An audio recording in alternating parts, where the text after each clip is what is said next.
అదే RTV app వార్తల్ని క్షణాల్లో చదివే అవకాశం ఉంటుంది. ఒక న్యూస్ పేపర్, ఒక టెలివిజన్ ఛానల్ మీ చేతుల్లో ఎప్పుడూ ఉంటాయి. ఆగస్టు 9వ తారీఖున కల్కటాలో ఆర్జీ కార్ మెడికల్ కాలేజ్లో జరిగిన ఒక దారుణమైన సంఘటన. ఒక మహిళా వైద్యురాలు అయినటువంటి మౌమిత 31 సంవత్సరాలు, పల్మనాలజీ చెస్ట్ ఫిజిషియన్ పీజీ చేస్తున్న ఆమెను దౌర్జన్యంగా వైద్యం చేస్తున్న ఆమెను దౌర్జన్యంగా రేప్ చేసి, మామూలుగా మాస్ రేప్ చేసి చంపేయడం అన్నది మరి 78 సంవత్సరాల మనం ఆగస్టు 15 ఉత్సవాలు చేసుకున్నామంటే మరి దానిని మనం ఇది స్వతంత్రం వచ్చిందనుకోవాలా? వచ్చింది స్వతంత్రం. ఎవరికి వచ్చింది?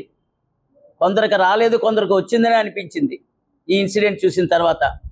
మరి దీనికి ముఖ్యంగా డాక్టర్సే కాదు, యావత్ భారతదేశంలో ఉన్న డాక్టర్సే కాదు, ప్రతి పౌరుడు, భారతదేశంలో ఉన్న 140 మంది కోట్ల పౌరులు కూడా, ఆడపిల్లని కన్నవాళ్లే కాదు మగపిల్లని కన్నవాళ్ళు కూడా, అందరూ కూడా ఇలాంటి సంఘటనని మరొకసారి రాకుండా చేయాలంటే కనుక ఏం చెయ్యాలి అన్నది ఆలోచన చేసి, మరి ప్రభుత్వాలు కూడా దీని మీద ఇంతవరకు కూడా ఈరోజు 17వ తారీఖు మరి జరిగింది, 9వ తారీఖున ఈ నెల, అంటే ఎన్ని రోజులైంది? ఆల్రెడీ 8 రోజులు అయిపోయింది.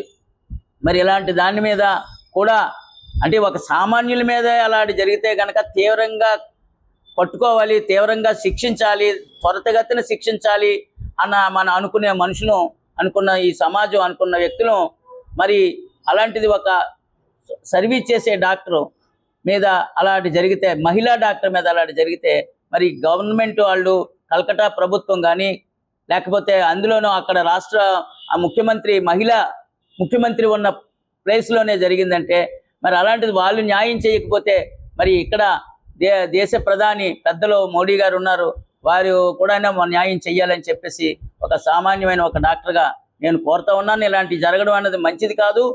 అసలు జరిగిందాని ఎంత దారుణంగా శిక్షించాలంటే మరొకసారి ఎవరు ఇలాంటి విషయాల మీద కన్నెత్తి చూడకూడదు అన్న విధంగా శిక్షిస్తే తప్ప, అంతే తప్ప ఈ 8 రోజులు వచ్చిన వరకు పురోగతి లేకుండా ఏవేవో మాట్లాడితే ఇది రాజకీయంగా ఎంత ఇలా వెళ్ళిందో అనే విషయం అందరికీ అర్థమవుతోంది. దేశవ్యాప్తంగా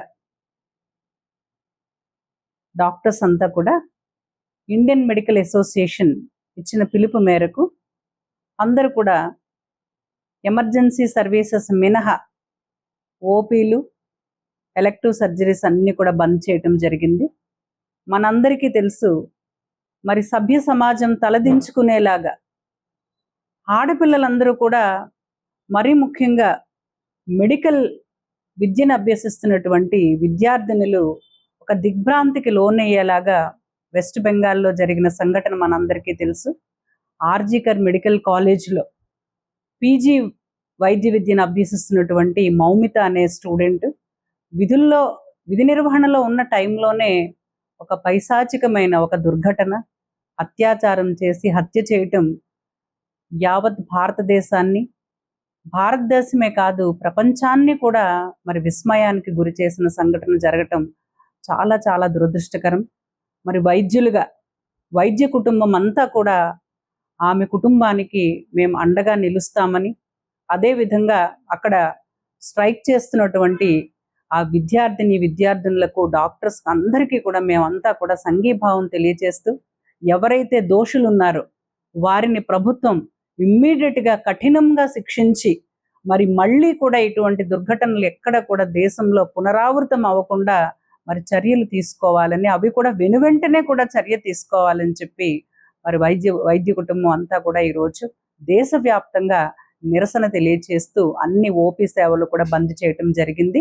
ఇది ఈరోజు ఉదయం 6 నుంచి రేపు ఉదయం 6 వరకు కూడా మరి అత్యవసర వైద్యం తప్ప మిగిలిన అన్ని సేవలు కూడా నిలిపివేసి, ఇండియన్ మెడికల్ అసోసియేషన్ నేషనల్ విభాగం, ఆంధ్ర రాష్ట్ర విభాగం, అదేవిధంగా అనకాపల్లి ఐఎంఏ తరపున కూడా మేము పిలుపు మేరకు అందరు డాక్టర్స్ కూడా ఈరోజు మరి వైద్య సేవలు నిలిపివేస్తూ సంఘీభావం ప్రకటించడం జరిగింది. అంటే సంఘీభావం అనే కాదు, ఇటువంటి దుర్ఘటనలు భవిష్యత్తులో ఏ చిన్నారికి కూడా జరగకూడదని చెప్పి ఈ మధ్య తరచూ వింటూ ఉన్నాము. మరి సమాజంలో మరీ ముఖ్యంగా మగపిల్లల యొక్క ప్రవృత్తిలో మంచి మార్పు అయితే రావాలి. తల్లిదండ్రులు, సమాజము, గురువులు అందరూ కూడా, ప్రతి ఒక్కరూ కూడా, అదేవిధంగా సోషల్ మీడియాలు, సెల్ ఫోన్లు, అశ్లీల దృశ్యాలను చూపించే సినిమాలు అందరూ కూడా ఇదొక సామాజిక బాధ్యతగా తీసుకొని భవిష్యత్తులో భారతదేశం అంటే మరి ఒక కుటుంబ విలువలకు, మరీ ముఖ్యంగా ఆడపిల్లలకు ఒక భద్రత, రక్షణ, ఆడపిల్లలకి గౌరవం, మహిళలకి గౌరవం ఇచ్చే సమాజంలో ఉన్నామని మనం ఇప్పటి వరకు చాలా గౌరవంగా తలెత్తుకొని మనం ప్రపంచ దేశాలకి మరొక దిక్సూచిగా భారతదేశం ఉంది. ఇటువంటి తరుణంలో ఇటువంటి సంఘటనలు జరగడం మానవ జాతికే చాలా చాలా అవమానము. ఈ వైద్య కుటుంబం అంతా కూడా మరి ఆ చిన్నారి, ఆ వైద్య విద్యార్థిని కుటుంబ సభ్యులకు ప్రగాఢ సానుభూతిని, సంతాపాన్ని తెలియజేస్తూ మరి ప్రభుత్వానికి, కేంద్ర ప్రభుత్వానికి, రాష్ట్ర ప్రభుత్వానికి కూడా దోషులను వెనువెంటనే కఠినంగా శిక్షించాలని చెప్పి మేము వైద్యులందరూ కూడా అనకాపల్లి బ్రాంచ్ తరపున, వైద్య కుటుంబం తరపున కూడా తెలియజేస్తూ ఉన్నాను. మరిన్ని వీడియోస్ కోసం ఛానల్ ని సబ్స్క్రైబ్ చేయండి, లేటెస్ట్ అప్డేట్స్ కోసం వాట్సాప్ ఛానల్ ని ఫాలో చేయండి అండ్ లింక్ డిస్క్రిప్షన్ లో ఉంది.